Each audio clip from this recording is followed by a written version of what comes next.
C'est la théorie du hublot. Quand on ne veut pas voir une autre forme de réalité, eh bien c'est un peu comme si on regardait la vie à travers un hublot et on croit que la réalité s'arrête à ça. On est toujours le connard de quelqu'un et la blonde de quelqu'un d'autre et on ne pourra jamais satisfaire tout le monde. Les petits passages. Bonjour à tous, bienvenue sur la chaîne des petits passages, ravi de vous retrouver pour cette nouvelle vidéo. Aujourd'hui on va parler de la peur du changement. La méthode simple pour créer un autre monde, c'est également une conférence que je vous propose au gré de mes déplacements. Toutes les infos sont en description. Pour bénéficier de l'ensemble de mon message, restez bien jusqu'à la fin de la vidéo et si elle vous aura semblé pertinente, merci de la partager, de la commenter et de vous abonner à la chaîne.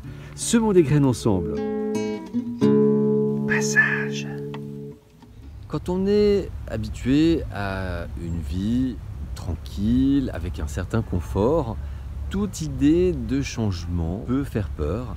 C'est pour ça qu'on a tendance facilement à se réfugier derrière des « j'ai pas le choix » ou « j'ai pas le temps » dès qu'il s'agit de modifier quelque chose dans sa vie. Et puis parfois, il arrive que ce soit l'univers qui décide du changement et là, on n'a pas le choix pour le coup. Par contre, on a le choix de le voir comme un échec ou comme un cadeau. Mais en même temps, s'accrocher à sa vie et à son confort, eh bien, ça peut être comme de regarder à travers un hublot, ne pas vouloir voir certaines choses, ne pas vouloir regarder certaines vérités en face, parce qu'on sait d'une certaine façon qu'elles vont nous déranger, donc on préfère faire l'autruche, si on veut bien dire. Et moi je trouve amusant de faire une petite image, une petite métaphore. Vous avez entendu parler de la théorie du complot, le complotisme, qui dit que en fait il y a un complot de nos élites pour nous manipuler. Et les gens qui adhèrent à cette idée sont des complotistes. Et d'ailleurs ça devient le mot fourre-tout de la part de beaucoup de gens, et notamment de nos élites, via les médias, pour discréditer toute personne qui réfléchirait et qui remettrait en cause le système établi. Eh bien moi, j'ai envie de proposer un autre concept qui s'appelle précisément de voir la vie à travers un hublot. C'est la théorie du hublot. C'est-à-dire que, en fait, c'est le principe des œillères. Quand on ne veut pas voir une autre forme de réalité, pour X raisons, eh bien c'est un peu comme si on regardait la vie à travers un hublot et comme si on avait des œillères, voyez, on a un champ de vision restreint et on croit que la réalité s'arrête à ça. Voilà, donc petit clin d'œil, en fait, petit jeu de mots.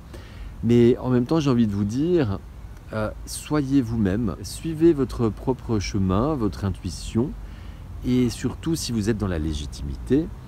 Parce qu'on a toujours quelqu'un qui viendra dire, on est toujours le connard de quelqu'un et la blonde de quelqu'un d'autre, et on ne pourra jamais satisfaire tout le monde. Mais à partir du moment où on sait soi-même ce qu'on vaut et qu'on est dans la légitimité, eh bien, les autres n'ont qu'à penser ce qu'ils veulent. En fait, c'est à nous en fait de savoir si on a envie de leur donner du pouvoir ou pas. Je vous ramène à la vidéo, l'autre n'a que le pouvoir que je lui donne, que je lui accorde. L'autre, en même temps, je suis le seul à décider si j'ai envie de me laisser atteindre et perturber par un événement qui est extérieur à moi-même. Et n'oublie jamais que tu es ton propre chef. Je vous laisse méditer à toutes ces petites questions. Je vous remercie de votre attention. Si cette vidéo vous aura semblé pertinente, n'hésitez pas de la partager, de mettre des commentaires et de vous abonner à la chaîne. Je vous dis à tout bientôt. Prenez soin de vous. Je vous aime.